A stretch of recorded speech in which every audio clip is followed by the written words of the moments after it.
అందరికీ నా నమస్కారాలండి.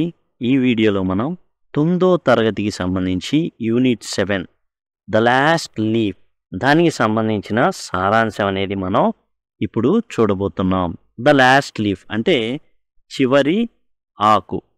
ఏదైతే మన మొక్కలకు ఆకులు ఉంటాయో ఆ ఆకు అనమాట. ద లాస్ట్ లీఫ్ తుది ఆకు. సప్లిమెంటరీ రీడర్ మూమెంట్స్లో కనుక మీరు గమనించినట్లయితే ఈ పాఠ్యాంశం అనేది ఉంటుంది. యూనిట్ 7 సెట్టింగ్ అంటే ఈ కథ ఎక్కడ జరుగుతుంది అంటే దీనికి ఒక ఊరు పేరు అయితే ఇవ్వలేదులే, కానీ జస్ట్ ఒక బిల్డింగ్ ఉంది.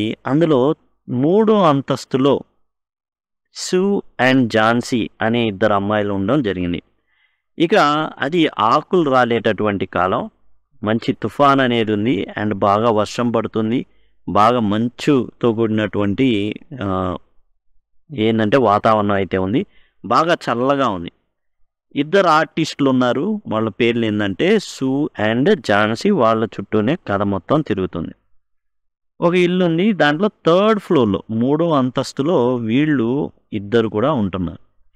అయితే ఒకరోజు ఏం జరిగిందంటే ఝాన్సీ చాలా అనారోగ్యానికి గురైంది. ఇక సూ ఏం చేసిందంటే డాక్టర్ గారిని పిలవడం జరిగింది. ఆయన నిమోనియా అని తేల్చేశారు. నిమోనియా అనేది ఊపిరితిత్తుల వ్యాధి. చలి దేశాల్లో ఎక్కువగా చాలామంది రైటర్స్ కానివ్వండి, ఎక్కువ మంది కాలం చేసింది ఈ వ్యాధితోనే. జనరల్గా ఏం చేస్తారంటే కొంచెం ఉన్నోళ్ళు అనుకోండి, బాగా ఉన్నోళ్ళు అయితే వాళ్ళని ఏం చేస్తారంటే ఇంగ్లాండ్, యునైటెడ్ కింగ్డమ్ ఉంటే కొంచెం వెచ్చగా ఉండే దేశాలు ఇటలీ కానివ్వండి అటువైపు వెళ్ళిపోమని సలహా ఇస్తూ ఉండేవాళ్ళు. ఇక పేదవాళ్ళు ఏంటంటే కష్టం, బయటికి వెళ్తేనేమో చలి, ఇంట్లో ఉండడానికి కావలసిన వస్తువులన్నీ చూసుకోవాలి, బయటికి వెళ్ళి పని చేసుకోవాలి కంపల్సరీ, కానీ కుదరదు. ఎందుకని బాగా చలిగా ఉంటుంది. చలిగా ఉందంటే శ్వాస ఆడదు, ఇబ్బందులు ఎదుర్కొంటారు. దాంతో ఎక్కువ మంది చనిపోయేవాళ్ళు ఈ నిమోనియా వ్యాధితో. చలికాలంలో ఎక్కువగా ఈ ఐరోపా వాసులు ఎక్కువగా, ముఖ్యంగా యునైటెడ్ కింగ్డమ్ ఎవరైతే ఉన్నారో ఎవరైతే బాగా ఉన్నోళ్ళు ఉన్నారో వాళ్ళు వేరే దేశాలకి ఈ చలికాలంలో వెళ్ళిపోతారు.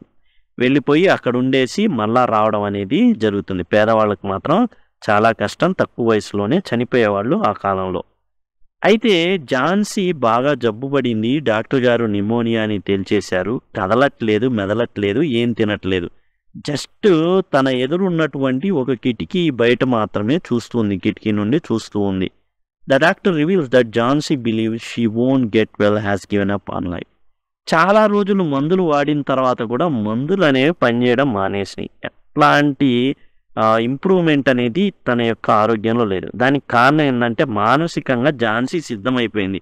జనరల్గా నిమోనియా వస్తే అందరు చచ్చిపోతుంటారు, మరి నేను కూడా చావబోతున్నానని ఫిక్స్ అయిపోయింది. ఫిక్స్ అయిపోయి ఏం చేసింది అంటే ఒక మూఢనమ్మకానికి దీన్ని లింక్ చేసుకుంది. తన చుట్టూరా ఉన్న వ్యక్తులు నిమోనియా వచ్చి చనిపోతున్నారు కాబట్టి తనకి నిమోనియా వచ్చింది కాబట్టి చనిపోతానని ఫిక్స్ అయిపోయింది. ఇంకో ఆయన ఎప్పుడు చనిపోతానంటే దాన్ని ఒక మూఢనమ్మకంతో ఫిక్స్ చేసుకుంది. ఏంటంటే అది యాక్చువల్గా ఆకులు రాలే కాలం. ఈ కిటికీకి నుంచి చూస్తే ఒక పాకుడు మొక్క అనేది ఉంది. జనరల్గా మన ఇంటి దగ్గర ఏం చేస్తామంటే అల్లుకుంటుందని అల్లుకునేటటువంటి మొక్కని వేస్తుంటాం. కొన్నిటికి పూలు పూస్తుంటాయి, కొన్ని జస్ట్ ఆకులు ఉంటాయి. ఎందుకు పెంచుతామంటే జస్ట్ మంది పెంకుటిల్లు కానివ్వండి, రేకులు ఇల్లు అనుకోండి, దాని మీదుగా ఈ ఆకులన్నీ కూడా ఏమవుతాయంటే ప్రొటెక్షన్ లాగా ఉండిపోతాయి, ఎక్కువ వేడి కింద దిగకుండా చేస్తాయి. కాబట్టి ఈ అల్లుకునేటటువంటి మొక్కల్ని పెంచుతూ ఉంటాం. ఈ కిటికీ నుంచి చూస్తూ ఉంటే ఈ అల్లిక ఐవి అనేటటువంటి ఈ అల్లుకునేటటువంటి మొక్క అన్నమాట. ఇది ఆకులన్నీ రాలిపోతుంటాయి. ఎందుకు రాలిపోతాయి అంటే ఆకులు రాలే కాలం కాబట్టి రాలిపోతాయి. మనం జనరల్గా ఎండాకాలం వచ్చే ముందు చెట్లన్నీ ఏం చేస్తాయంటే ఆకుల్ని మొత్తాన్ని విసర్జించేస్తాయి, కట్ చేసి పడేసినట్టుగా మొత్తం ఒక్క ఆకు కూడా ఉండదు. అట్లా జనరల్గా రాలిపోవడం అనేది మామూలే. కానీ మూఢనమ్మకంగా పెట్టుకుంది ఈ ఏదైతే కిటికీలో నుంచి తాను చూస్తుందో ఆ ఆకులు మొత్తం, అంటే చివరి ఆకు పడిపోయిన తర్వాత ఈమె కూడా చచ్చిపోయింది. అలా లింక్ చేసుకుంది. Jhansi starts counting the falling leaves of an ivy creeper outside their window. కిటికీలో నుంచి చూస్తే కనబడేటటువంటి ఏదైతే పాకుడు మొక్క యొక్క మొత్తం ఆకులు లాస్ట్ లీఫ్ చివరి ఆకు రాలిపోగానే ఈమె రాలిపోద్ది. అలా పెట్టేసుకుంది. She believes that when the last leaf falls she will die. Sue tries to convince her otherwise. అయితే ఒకరోజు ఏం జరుగుతుందంటే ఏదైతే ఆ మొక్క ఉందో ఆ రాలిపోతున్నాయో కౌంట్ వేసుకుంటూ ఉంటుంది. 9, 8, 7, 6, 5.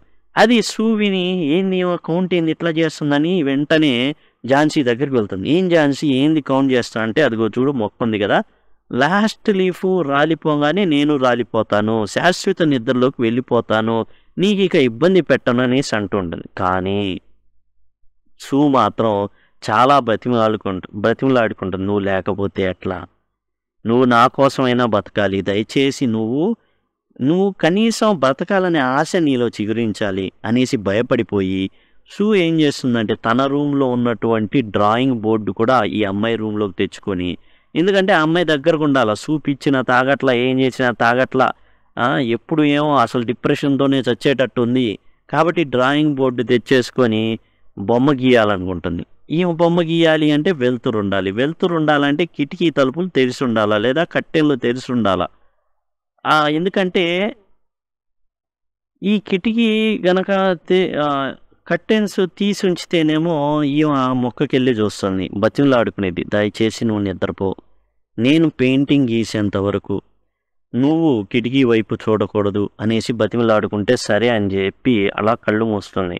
వెంటనే ఝాన్సీ ఏం చేస్తుంది అంటే కింద ఉండేటటువంటి బేర్మన్ అనే పెయింటర్ దగ్గరికి వెళ్తుంది. వీళ్ళు కళాకారులు, పెయింటర్స్ అనమాట. పెయింటర్ దగ్గరికి వెళ్తుంది. బేర్మాన్కి విషయం మొత్తం చెప్తుంది. ఎట్లా తాను ఆ మొక్కతో లింక్ చేసుకుందో చెప్తుంది. ఏంది దానికి ఏమైనా పిచ్చా ఏందని అంటాడు బేర్మాన్. ఆయనకి 60 ఏళ్ళు ఉంటాయి. ఒక పెయింటరు తన జీవితకాలంలో ఎలాగైనా సరే ఒక అద్భుతమైన పెయింటింగ్ గీయాలని ఉంటుంది బేర్మాన్కి. ఇక సూ చాలా ప్రయత్నిస్తుంది. బేర్మాన్ కూడా విషయం చెప్తుంది. ఇట్లా పెట్టుకుంది. ఆ ఆకు గనక కొంపదీసి రాలిపోయింది అనుకో, ఈమె రాలిపోయేటట్టుంది ఈమె. కాబట్టి దయచేసి ఎట్లయినా సాయం చేయమని బేర్మన్ని అడుగుతుంది. అయితే ఎలా సాయం చేయాలో ఆమెకి ఈయనకి ఎవరికీ తెలియదు.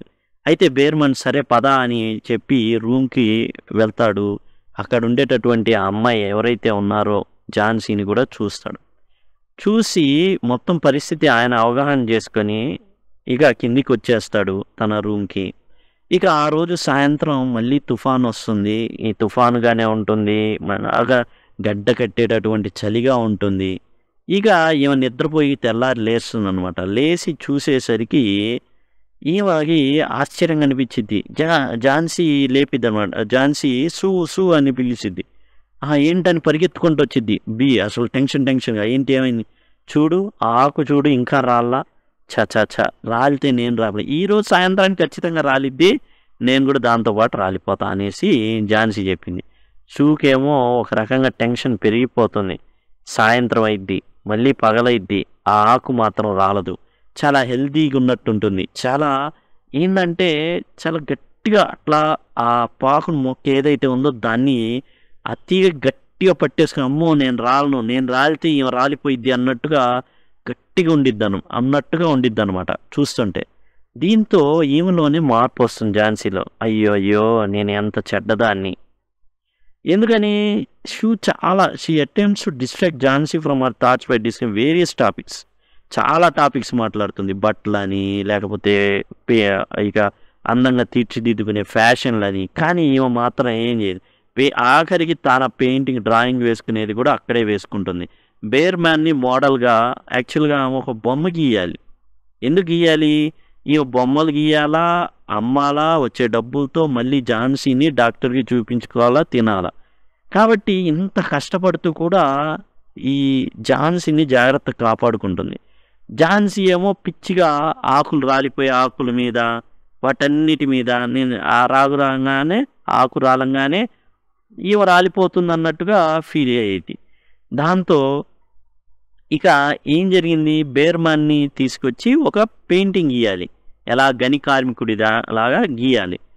సరే బేర్మాన్కి విషయం అంతా చెప్పింది. ఇక బేర్మన్ ఆ డ్యూటీ తీసుకుంటాడని.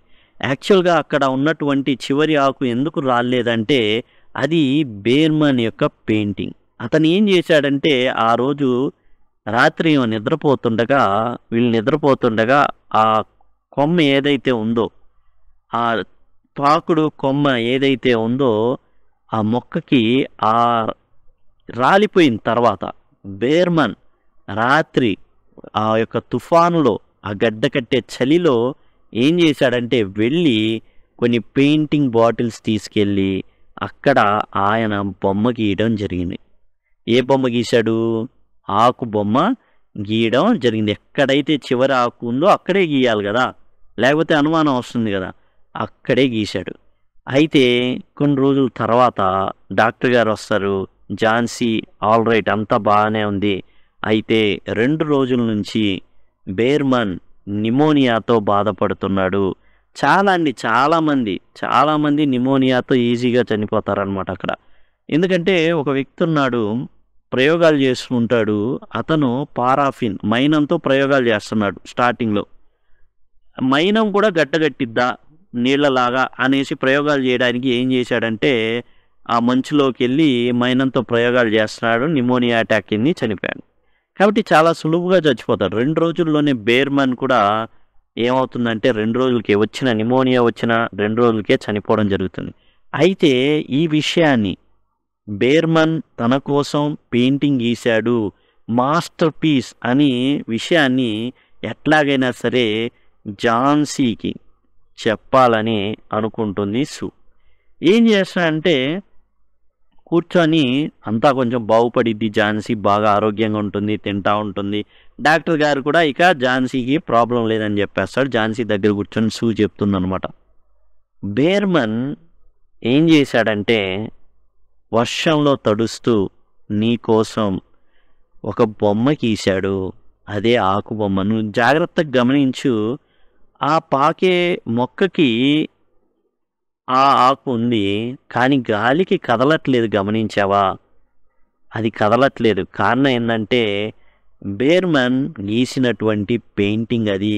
నీ కోసం ఆయన ప్రాణాలు విడిచాడు. కానీ బేర్మన్ తన జీవితకాల కళ ఒకటి ఉంది. ఏంటది? అద్భుతమైన బొమ్మ ఒకటి గీయాలి.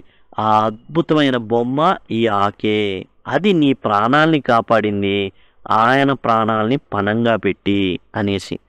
అందుకే ఆ క్రీపర్ మీద ఉన్న అది పడలేదు, దాంతోనే ధైర్యం చేర్చుకుంది. సూ కూడా ఏంటంటే చెప్తుంది, కానీ ఝాన్సీ ఏమాత్రం ధైర్యం తెచ్చుకోలేదు. ఎప్పుడైతే ఆ ఆకు నిలబడిందో తాను రియలైజ్ అయింది. అదే ఆకి ఇంత పోరాడుతుంటే నేనెందుకు పోరాడకూడదు అనుకుంది. ఆ ధైర్యం అనేది ఇచ్చింది ఎవరు అంటే బేర్మన్ తన పెయింటింగ్ ద్వారా ఇవ్వడం జరిగింది. ఆ విధంగా తర్వాత సూ ఏం చేస్తుంది, బేర్మన్ చేసినటువంటి సాక్రిఫైస్ ఏదైతే ఉందో అది ఈ అమ్మాయి అయిన ఝాన్సీకి తెలియపరుస్తుంది. అంతేకాదు ఒక అద్భుత చిత్రకారుడు ఇతను, తన జీవితకాలపు కళని ఈ విధంగా నెరవేర్చుకున్నాడు బేర్మన్ అనేసి సూ చెప్పడం జరుగుతుంది. ఝాన్సీ టోటల్గా రికవర్ అవుతుంది. అయితే బేర్మన్ మాత్రం నిమోనియా వ్యాధితో, ఊపిరితిత్తుల వ్యాధితో చనిపోవడం, 2 రోజులకి చనిపోవడం జరుగుతుంది. ఇక ఝాన్సీకి తన చివరి ఏదైతే పెయింటింగ్ ఉందో దాంతో హోప్ ఇస్తాడు. అంతేకాదు ఒక అద్భుతమైన కళాఖండాన్ని కూడా, ఏంటంటే ఓ ప్రాణాన్ని కాపాడిందంటే అంతకు మించిన అద్భుతమైన పెయింటింగ్ ఇంకేముంటుంది.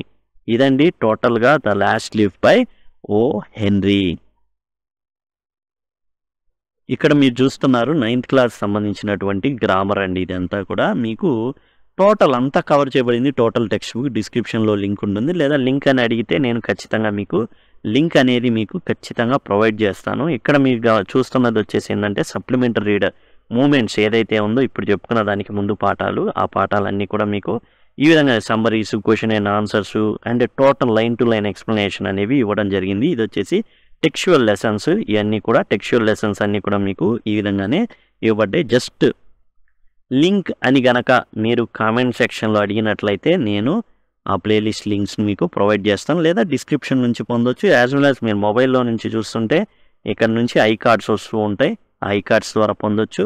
ఇంకో 5 or 10 సెకండ్స్లో మీకు ఈ విధంగా ఎండ్ స్క్రీన్స్ వస్తాయి మొబైల్లో కానీ, లేదా మీరు ల్యాప్టాప్లో కానీ చూస్తుంటే అట్లా కూడా టోటల్గా మీరు యాక్సెస్ చేయొచ్చు. Thanks a lot.